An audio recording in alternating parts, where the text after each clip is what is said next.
Para conocer tu perfil de riesgo, ¿qué harías si es que la acción se cae un 10%? Hablamos del S&P 500. Históricamente es como un 10% que te da. Lo que se espera es que el ciclo alcista dure todavía hasta el próximo año, hasta el 2026. Siempre va a haber una noticia que mueve la aguja.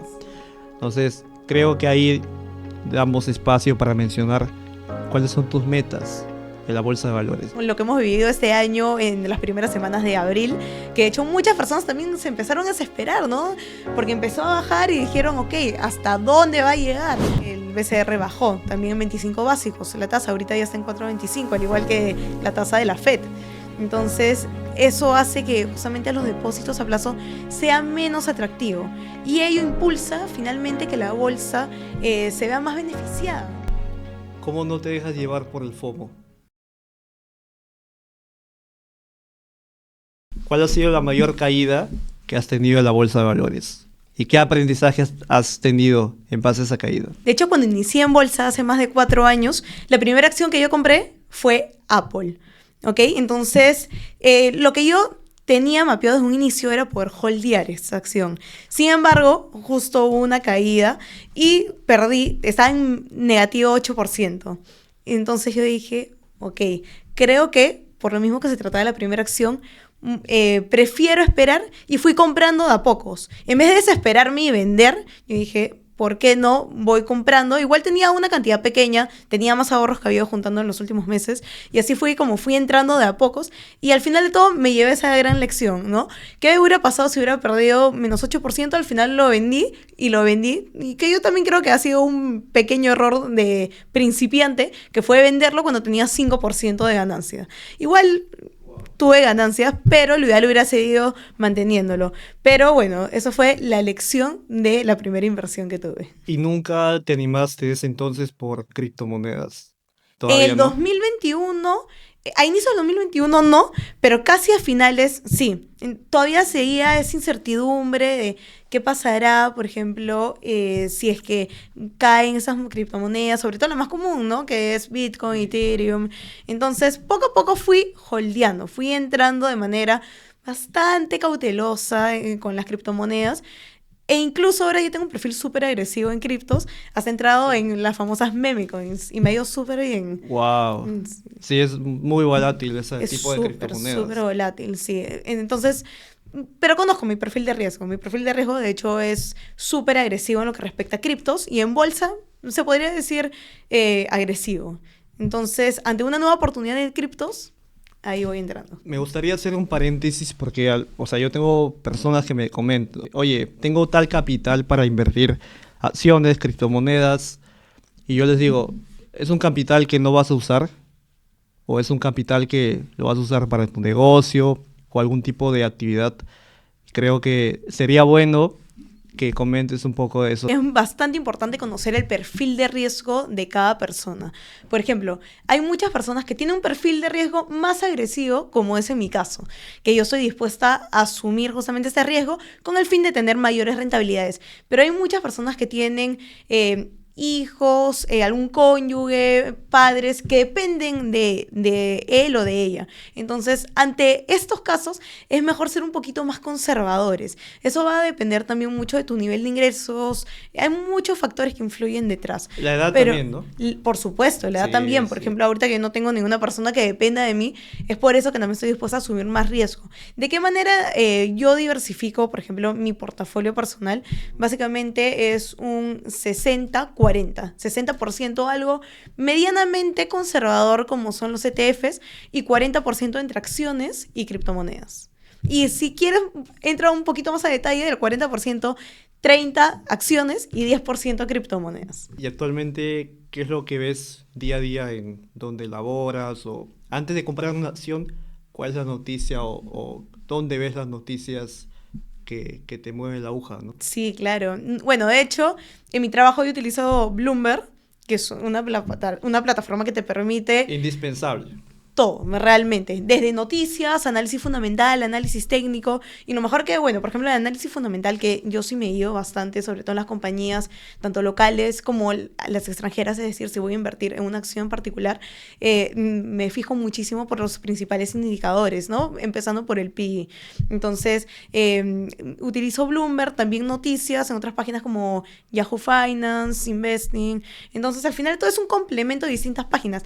Hay una página también que yo siempre recomiendo, que es Finviz, que te presenta un mapa de calor bastante interesante, que puedes ver cómo está el movimiento de las acciones en la última semana, en los últimos años. Entonces, sobre todo para las personas que recién están empezando, es muy importante que por lo menos vean el análisis de gráficos, o si no, este mapa de calor el último año y por lo menos de los últimos 3 años. De esa manera se dan cuenta cuál ha sido el desempeño de la acción o del sector, ¿no?, en el que quieren invertir, y qué es lo que se espera, también apoyándose de las noticias.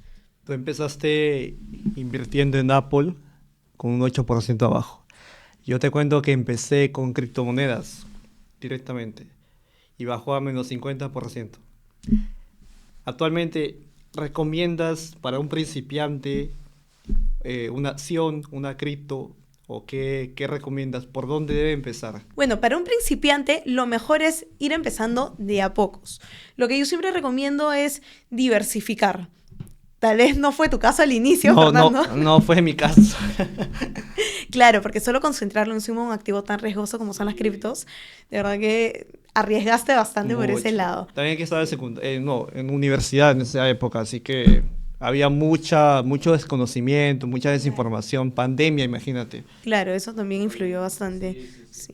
Entonces, volviendo al caso, lo recomendable sería diversificar, y lo pueden hacer por medio de un instrumento que tal vez no muchos conocen, que son los famosos ETFs. Básicamente, para explicarlo en términos simples, es una canasta de acciones, y el cual te permite diversificar en sectores, por países también. Hay muchos clientes, por ejemplo, que me dicen: Ariana, no quiero tener exposición a empresas americanas, sino quiero tener exposición a Europa, que le ha ido bien también este año. Entonces lo pueden hacer a través de ETFs como el FZ.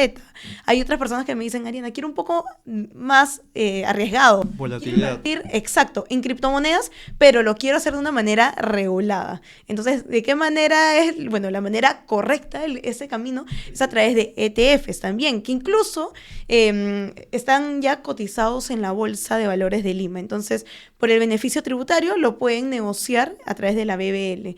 Entonces, pueden optar por ETFs como IBIT, como ETA, que son los más comunes. Incluso también hay ETFs apalancados para personas que quieren asumir un poquito más de riesgo. Y también de diversos sectores, ¿no? Por ejemplo, el sector financiero es un sector que en lo particular me gusta bastante. Bueno, trabajo en eso. Y el año pasado le fue súper bien al sector financiero. Y ahora también con la bajada de tasas, también eso es lo que se pronostica, ¿no? Que hay una mayor demanda de créditos, ya que la tasa está más barata, por así decirlo. Porcentajes promedios. Hablamos del S&P 500. Okay. Históricamente es como un 10% que te da, ¿no? Sí, efectivamente, considerando igual las caídas, por ejemplo, de pandemia, de las guerras, de los aranceles, lo que hemos vivido este año en las primeras semanas de abril, que de hecho muchas personas también se empezaron a desesperar, ¿no? Porque empezó a bajar y dijeron: ok, ¿hasta dónde va a llegar? Pero lo hemos podido ver que bueno, eso fue entre la primera y segunda semana de abril. Luego Trump igual puso nuevos aranceles, pero los inversionistas ya no reaccionaron de la manera como le habían reaccionado en un inicio, ¿no? Entonces, volviendo al caso de los rendimientos históricos, el Standard & Poor's, de hecho, efectivamente tiene un rendimiento de más del 10% de manera histórica en los últimos 10 años, ¿no? Considerando igual las caídas. Y, por ejemplo, en los últimos 2 años, el año pasado rindió por encima del 20%, y el anteaño también. De hecho, en la bolsa, para los que no saben, existen los ciclos económicos. Normalmente un ciclo económico suele durar entre unos 3 a 4 años, por lo menos. Un ciclo económico al alza. Y un ciclo bajista, 1 año. Lo que se espera es que el ciclo alcista dure todavía hasta el próximo año, hasta el 2026, impulsado también por la parte macroeconómica, por las decisiones que tome la Reserva Federal. Eso va alineado mucho con el periodo de gobierno que toque en por eso, supuesto, ¿no? O sí. sea, no sé qué opinión tienes tú de Donald Trump. Me gustaría escuchar cuál es tu opinión. Bueno, de hecho es un presidente que sí tiene unos pros y contras también, ¿no? Por ejemplo, con el tema de los aranceles, a comparación del primer gobierno de Donald Trump, esta vez sí fue mucho más agresivo, ¿no? Entonces, al final de todo, muchos inversionistas decían, bueno, al final de todo, Donald Trump sabe lo que hace, ¿no? Lo he escuchado bastante. Sí, sí, sí. Entonces, efectivamente, para no entrar a detalles específicamente de política, sí, me parece que de momento está haciendo un buen gobierno. Algunas decisiones, sí, que yo creo que se podrían mejorar, pero dentro de todo es para la estabilidad del país, ¿no? Y también, bueno, de la economía global. Históricamente hemos mencionado que, bueno, el S&P ha rendido 10% anual, ¿no? Sí. En un episodio anterior habíamos mencionado que hay algunas personas que se han quedado con el mindset de que todavía los depósitos a plazo, sobre todo en pandemia, llegaron a 9,5. Entonces, creo que es algo a tener en cuenta, que probablemente eso no vuelva a pasar, a mi perspectiva, no sé la tuya. Y que obviamente el S&P 500 comparado a un depósito va a ser superior de todas maneras, ¿no? Es correcto. Efectivamente, el pico más bajo de la tasa acá en Perú fue en el 2021, en julio del 2021. Entonces, eso claramente ocasionó que en ese periodo los depósitos a plazo sean más atractivos, ¿no? Por eso que muchas personas prefirieron, y también por la coyuntura, muchas personas empezaron a perder sus trabajos, no sabían cuánto iba a durar bueno, el entorno macroeconómico difícil que estamos viviendo en esa época. Entonces preferían tener su dinero resguardado de alguna u otra manera, ¿no? Eso sí, fue en pandemia, llegaron las tasas a 8, 9%. Ahora, hoy en día, un depósito te paga por menos de 5%. Y va a seguir bajando también. Y va a seguir bajando. De hecho, hemos podido ver que en las últimas 2 semanas el BCR bajó también en 25 básicos. La tasa ahorita ya está en 4,25, al igual que la tasa de la FED. Entonces, eso hace que justamente los depósitos a plazo sean menos atractivos, y ello impulsa finalmente que la bolsa se vea más beneficiada, ¿no? Si las personas ya no quieren tener su dinero en algo tan conservador que no les está pagando casi nada, prefieren tener algo que sí les rinda un buen porcentaje, y aparte de tener su patrimonio seguro dentro de bolsa, si es para un horizonte de tiempo largo, está dentro de todo seguro, entonces prefieren buscar estos rendimientos al alza, ¿no? Y es lo que estamos viviendo. Por ejemplo, hay no sé si has escuchado, Fernando, de la maldición de septiembre. Se conoce, totalmente, claro, como el mes más bajista sí, del año, ¿no? Históricamente, Pero este año está siendo un año típico, y probablemente el próximo año también. Entonces, eso se ve justamente respaldado por la decisión que ha tomado Powell. Sobre todo, como habíamos mencionado, la inminente o cantidad de liquidez que está viendo actualmente, ¿no? Correcto. Claro, justamente aprobaron el 8º retiro de las FPs. Eso también está trayendo consigo alta liquidez en la bolsa local, o sea, de los valores locales, ¿no?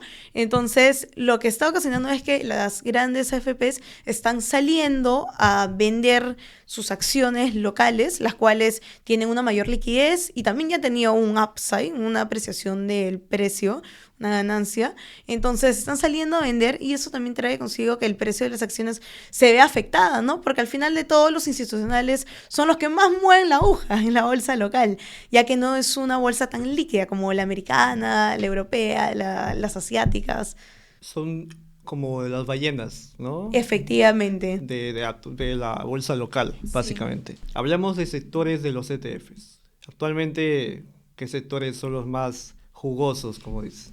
Es una muy buena pregunta. Volviendo al tema de las criptomonedas, actualmente hay ETFs, tanto apalancados como no, que te permiten tener exposición a las principales criptomonedas. Es más, en las últimas semanas presentaron ante la SEC para que aprueben el listado de un ETF de la criptomoneda XRP, Entonces, eso también está trayendo consigo que todo el mundo esté ahora más involucrado en el tema de las criptomonedas.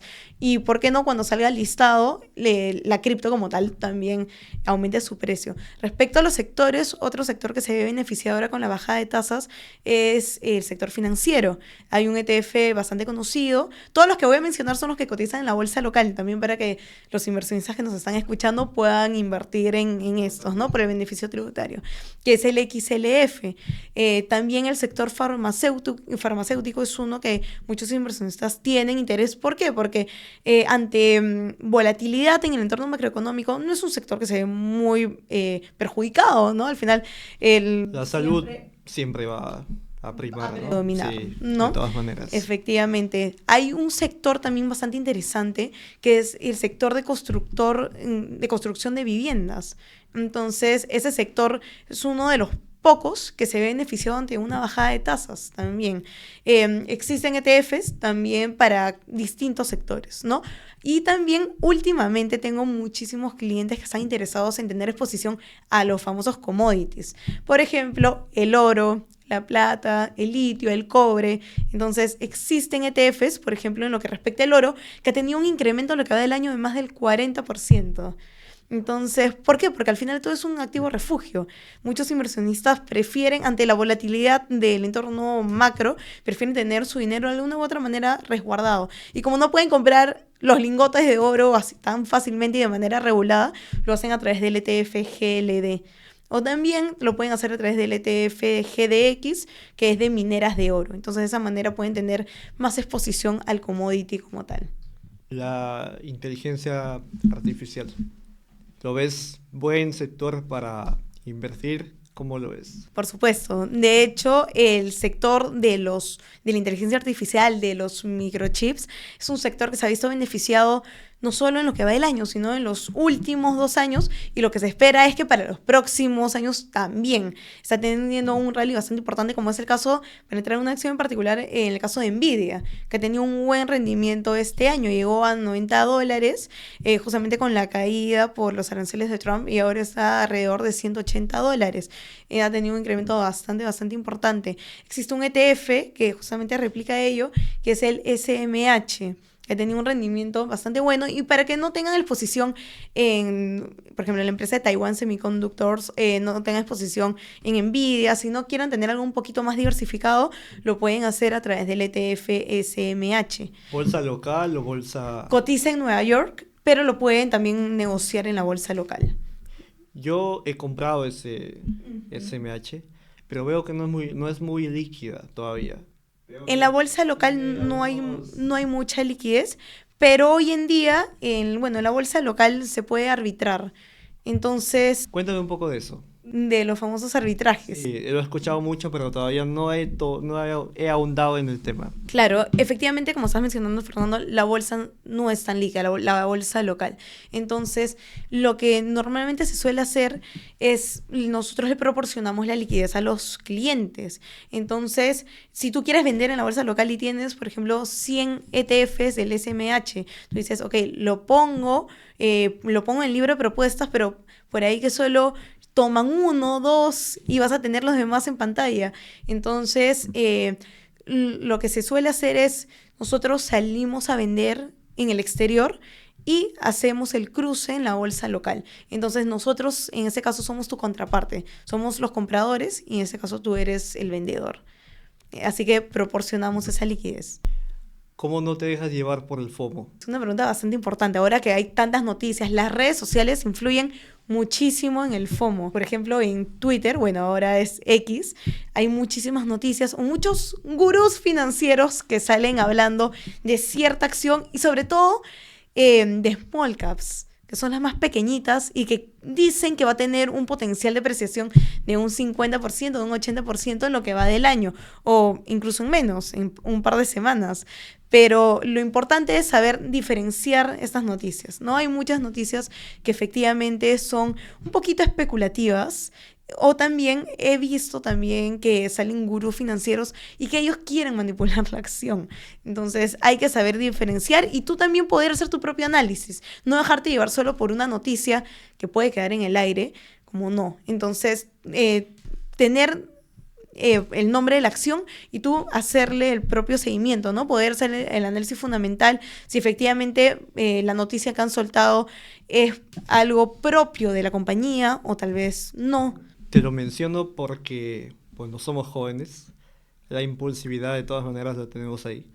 Entonces, ok, ya, pucha, entro a mis redes sociales, incluso en plataformas como, no sé, el New York Times, siempre va a haber una noticia que mueve la aguja.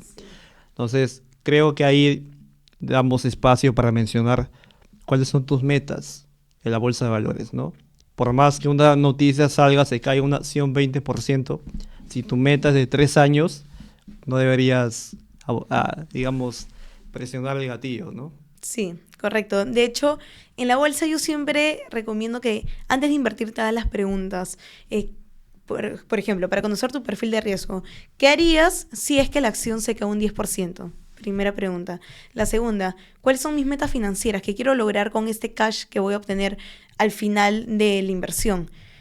Y tercero, ¿por cuánto tiempo estoy dispuesta a mantener esta inversión? Entonces, te haces estas 3 preguntas y al final de todo vas a poder obtener tu perfil de riesgo y también en base a ello vas a saber identificar en qué activos vas a invertir. Si solo concentras tu portafolio en ETFs, si solo en acciones o 60-40, tal vez 50-50 y así sucesivamente. También es algo muy importante que en la bolsa, y por lo mismo que hay liquidez en la de Nueva York y bueno, en la local, gracias al arbitraje, tú puedes ir rebalanceando tu portafolio. Y eso es lo que yo siempre recomiendo. Sobre todo si tienes un horizonte de tiempo corto, mediano plazo, lo importante es ir rebalanceando. ¿Por qué?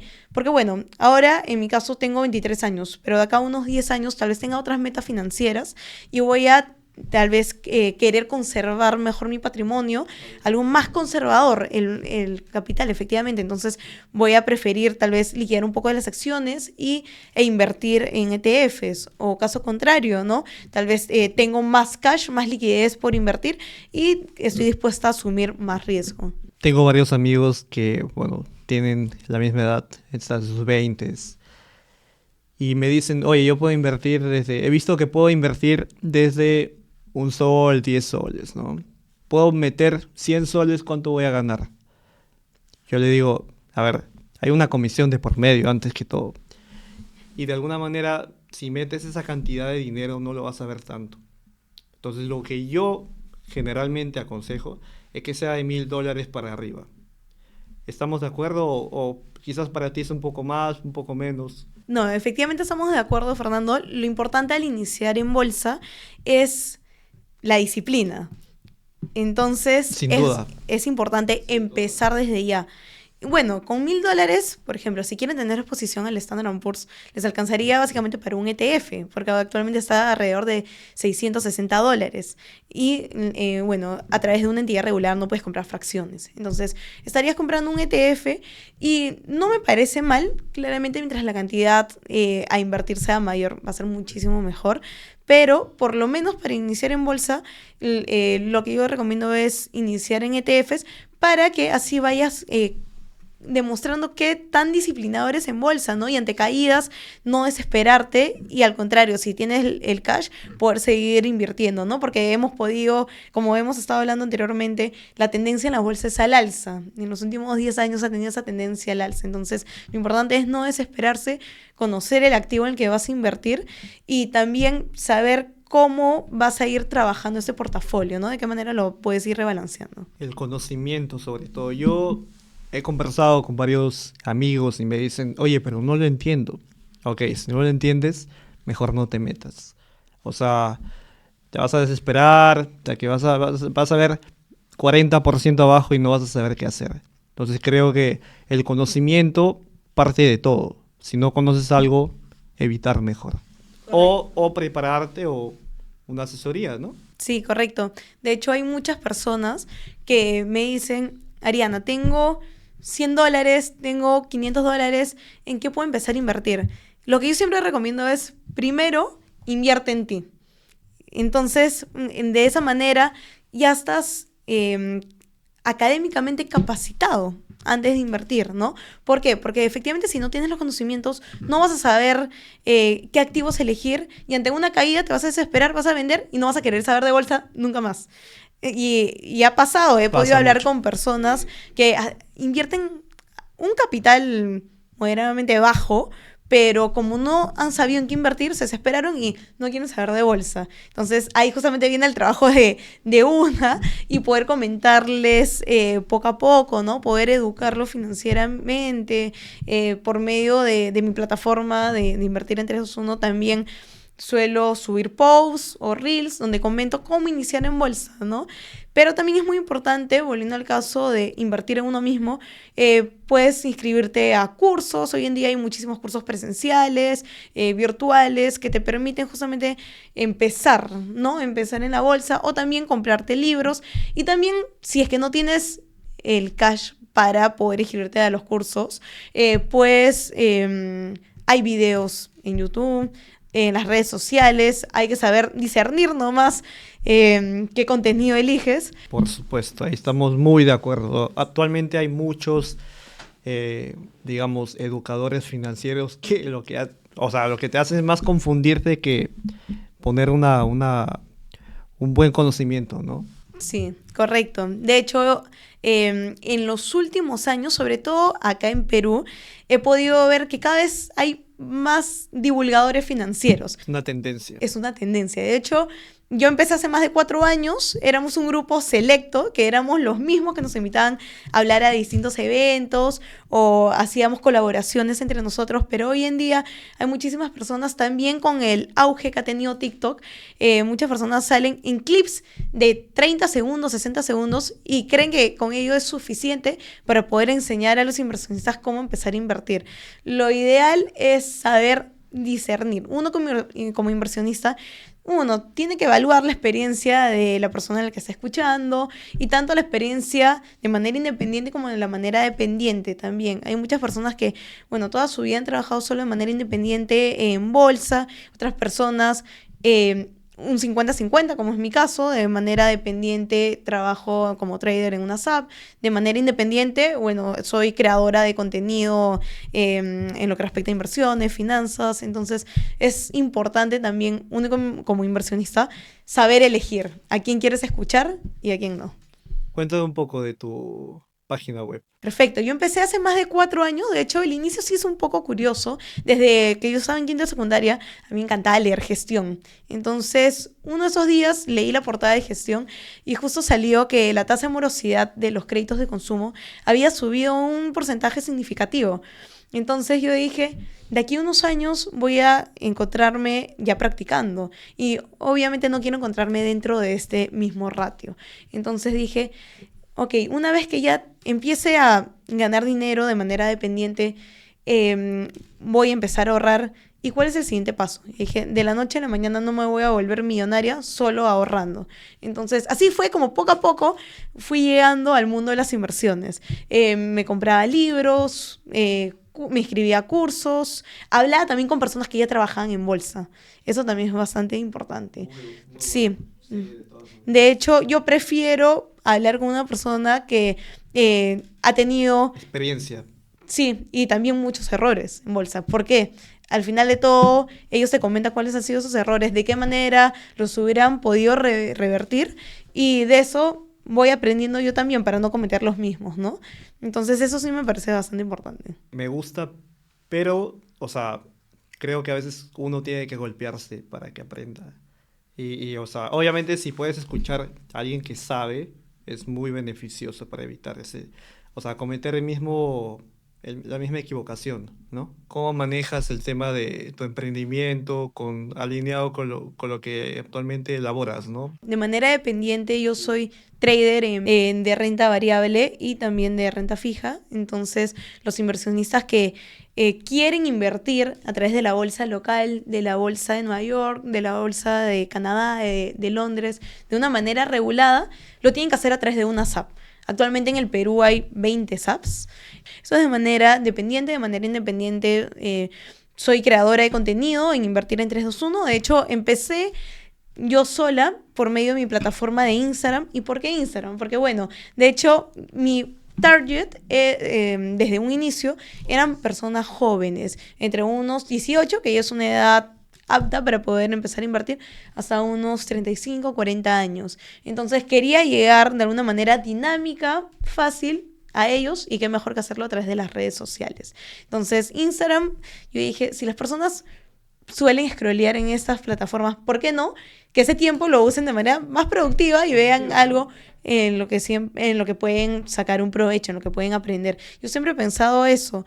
Yo, en lo particular, no sigo a creadores de contenido que solo me muestran su vida, sino sigo a personas en los cuales son un ejemplo para mí o puedo aprender algo. Has mencionado renta variable y renta fija. O sea, ¿cuáles son? Obviamente su mismo nombre lo dice, pero si puedes explayar las principales diferencias, renta variable y renta fija. Sí, por supuesto. De hecho, en la bolsa existen estos dos grupos. Renta variable, como su nombre lo dice, te va a presentar rendimientos variables. Entre ellos puedes encontrar acciones, puedes encontrar ETFs, y en lo que respecta a renta fija puedes encontrar bonos del gobierno, puedes encontrar bonos corporativos. Entonces hay muchos inversionistas que depende de su perfil de riesgo, optan por uno, optan por otro, o si no, también de manera diversificada. Por ejemplo, hay muchos inversionistas que quieren tener una renta fija, quieren tener un rendimiento fijo de manera semestral y en soles. Entonces pueden optar por hacerlo a través de un bono del gobierno, un bono soberano, que la tasa está entre un 6% alrededor, va a depender mucho del año, ¿no? Pero lo pueden hacer, sobre todo que es una manera accesible. Un bono soberano, el valor nominal es de 1.000 soles. Entonces lo pueden hacer a través de ese monto, pero también últimamente han listado un ETF de bonos soberanos en la bolsa local. Entonces pueden tener exposición de la curva de los bonos soberanos a través de este ETF y de una manera más económica, ¿no? Porque actualmente el ETF está entre unos 106 y 110 soles. Hablamos de los bonos soberanos. Si el país quiebra, el bono soberano no te va a pagar. Correcto. O sea, de alguna manera, ¿no? Viéndolo de alguna manera. Comparado con un depósito a plazo fijo. Quiero que hagas un poco la comparación, si puedes explicar. Perfecto. Bueno, de hecho, el precio del bono es el que fluctúa. La tasa básicamente es fija, pero el precio va a fluctuar. Tú puedes comprar el bono desde 100, que básicamente es el valor nominal en el cual se emite, pero puedes comprarlo a más o a menos, ¿no? Pero es difícil que esté bajo la par, normalmente está sobre la par.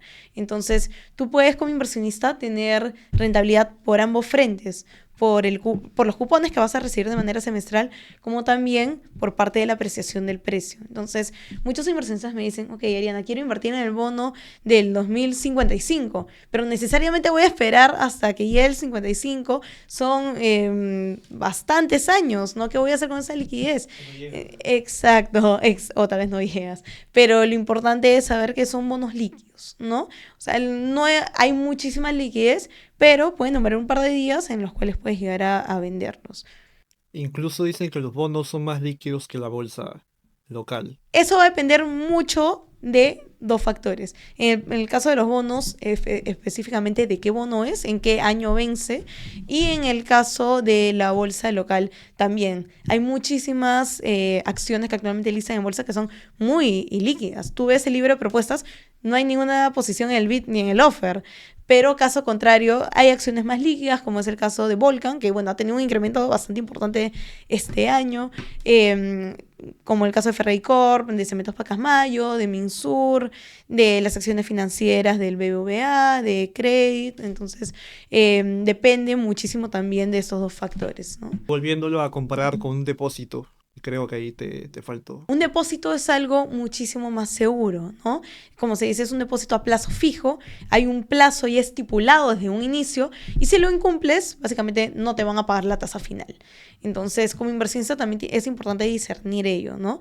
Si es que tu perfil es muy conservador, claramente vas a optar por invertir en un depósito a plazo, ¿no? Y eso también va a depender muchísimo de la curva, ¿no? Puedes invertir de un mes, 3 meses, un año, como también puedes invertir en un bono soberano y depende de ti como inversionista si estás dispuesto a llegar a la fecha de vencimiento o si necesitas la liquidez o ves una nueva oportunidad de inversión, lo puedes redimir. Obviamente el banco te da el FCD, ¿no? Fondo de Seguro de Depósito. Pero ¿qué pasa si tu capital es más que el FCD? Lo importante ahí es diversificar. Efectivamente hay un límite del FCD, entonces lo importante es saber, ok, no excederte tal vez este límite y poder diversificar en otras alternativas como cuentas de ahorros que te pagan altos rendimientos, que también hoy en día hay acá en Perú. Puedes invertir también en fondos mutuos, en la bolsa. Entonces, lo importante es, si es que tienes un patrimonio alto que va a superar este límite, es saber diversificar tu cartera. Bolsa local, bolsa americana. Es una gran pregunta. En lo que respecta a dividendos, yo prefiero la bolsa local. ¿Por qué? Porque hay muchísimas acciones, como las previamente ya mencionadas, que tienen dividend yields por encima del 9%. E incluso algunas te pagan acciones liberadas también. Entonces, tú tenías 100 acciones, ahora vas a tener un poco más, ¿no? Que después puedes venderlas. Entonces, en lo que respecta a la bolsa local, efectivamente no es muy líquida, pero lo importante es elegir estos activos que sí tienen liquidez y que también te pagan buenos dividendos. Hay acciones, por ejemplo, como la de Engie, que ha tenido un dividend yield histórico del 16%. Minsur también está cerca del 20%. Cementos Mayo, Ferreycorp, BBVA, que te paga acciones liberadas. Entonces, es importante también saber cuál es tu estrategia como inversionista y poder invertir. Si lo tuyo es tener un flujo constante de cash en soles o en dólares, puedes optar por la bolsa local y alguna de estas alternativas mencionadas. Pero si lo tuyo más que todo es un poco más de agresividad en la bolsa, quieres tener una mayor apreciación en el precio, puedes optar por la bolsa extranjera.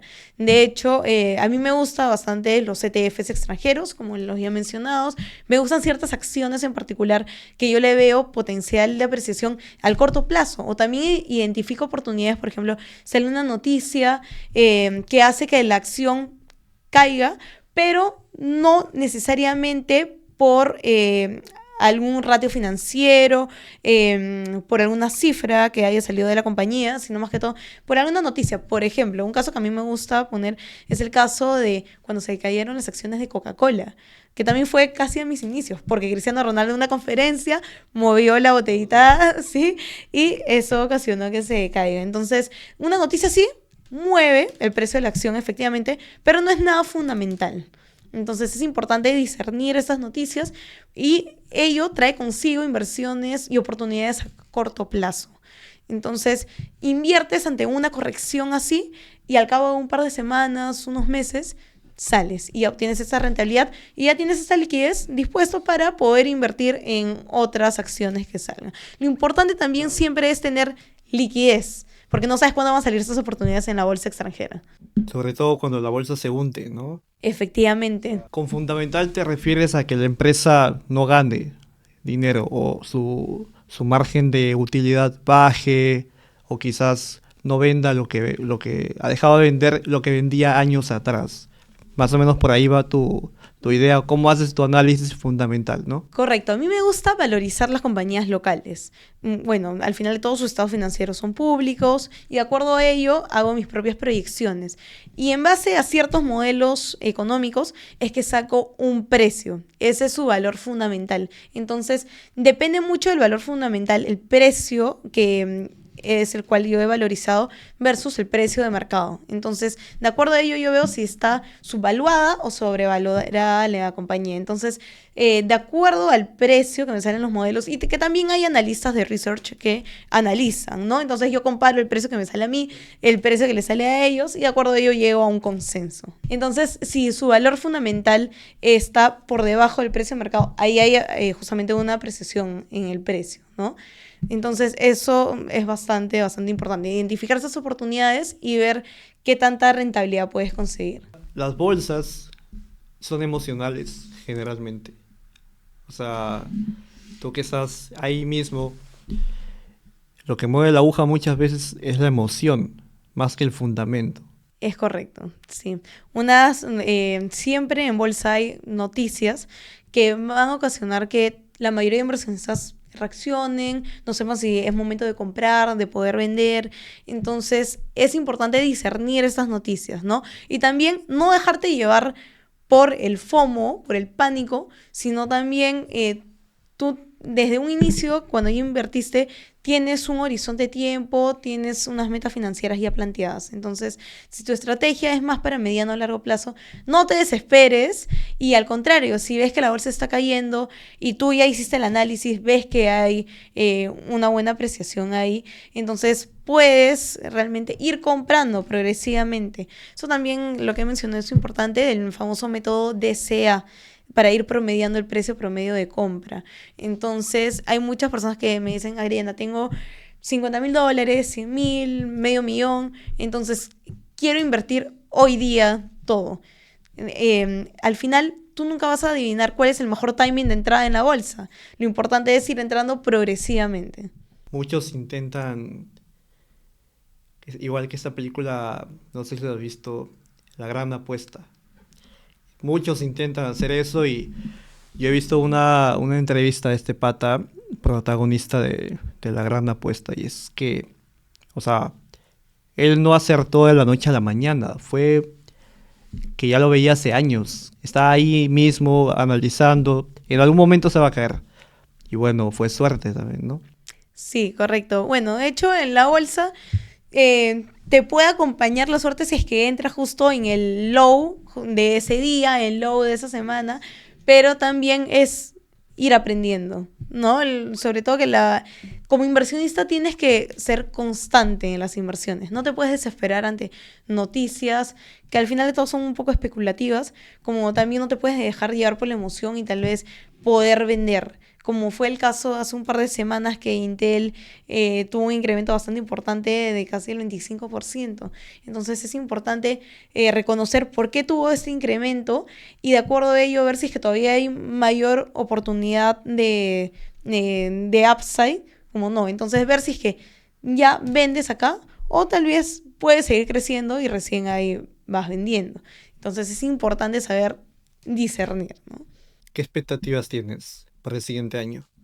Bueno, lo que se espera para el próximo año en el entorno global, bueno, primero que nos va a abandonar Powell, ya en el 2026 termina su mandato, sí, que bueno, ha hecho una buena trayectoria en los últimos años y lo que se espera todavía para el próximo año es que haya por lo menos una bajada de tasas más. Entonces eso al final de todo va a impulsar, va a seguir impulsando la bolsa extranjera.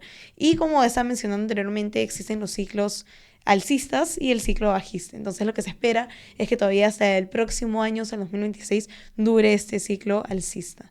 Hay mucha incertidumbre, ¿no? Se va Powell, acá en Perú se va Julio Velarde. ¿Cómo lo manejan dentro de la SAP con tanta incertidumbre que a mi parecer no se veía hace años? Sí, correcto. Desde los años de pandemia no hemos podido ver tanta volatilidad. Incluso hay un índice del miedo, el VIX, que justamente es cómo va fluctuando, ¿no? Ante estas situaciones de incertidumbre. Y bueno, por ejemplo, en los primeros aranceles de Trump vimos un pico, básicamente, en este índice. Efectivamente, el próximo año sí va a ser un año movido ahora con las elecciones también acá en Perú. Entonces, eso trae consigo mucha incertidumbre tanto en la bolsa local como ahora que se va a ir Powell en la bolsa extranjera. Pero es importante como inversionista tener estas metas financieras ya planteadas, saber identificar estas oportunidades de entrada, identificar oportunidades de salida, no dejarte llevar ante estas noticias. Al final de todo, en bolsa también muchos esperan que con el octavo retiro de FPs caiga en una gran proporción el precio de las principales acciones locales, pero si vemos a nivel histórico con la aprobación de los últimos retiros, no ha caído, ¿no? No ha caído en gran proporción, como lo esperan los inversionistas ahora. Entonces, es importante conocer el entorno macro, conocer también la historia, no se repite. pero también, bueno, tener... Deja indicios. Exacto, Totalmente. exacto. Poder ver cómo ha ido fluctuando en los últimos años y más o menos, de acuerdo a ello, hacer un pronóstico de qué es lo que se espera en los próximos años. Generalmente tengo al frente a personas de 40 años, más o menos. Así que lo que me toca preguntar es, ¿qué le dirías a tu yo de 40 años? Bueno, que siga invirtiendo en bolsa, que siga siendo la chica disciplinada que lo ha sido desde que tiene 18 años o menos, desde que empecé a agarrar por primera vez gestión y me involucré en la economía. Entonces, sí le diría que siga invirtiendo en bolsa. Al final de todo, es una gran manera de poder conservar su patrimonio y sobre todo que nunca se rinda, que siempre busque más y más, que es lo que he venido logrando en los últimos años. Me parece muy bien, Ariana. ¿Algo más que desees complementar? Claro, bueno, si es que quieren invertir de una manera regulada en la bolsa local, en la bolsa extranjera, lo pueden hacer a través de una SAP. Y también, si quieren aprender más de inversiones, pueden seguir a mi plataforma, que es Invertir en 321, en Instagram, en TikTok y en LinkedIn. También me pueden seguir como Ariana Bernales Polo, que siempre estoy posteando nuevas tendencias o noticias de la bolsa de valores. Y agradecerte, Fernando, por este increíble espacio. A ti, muchas gracias. Gracias.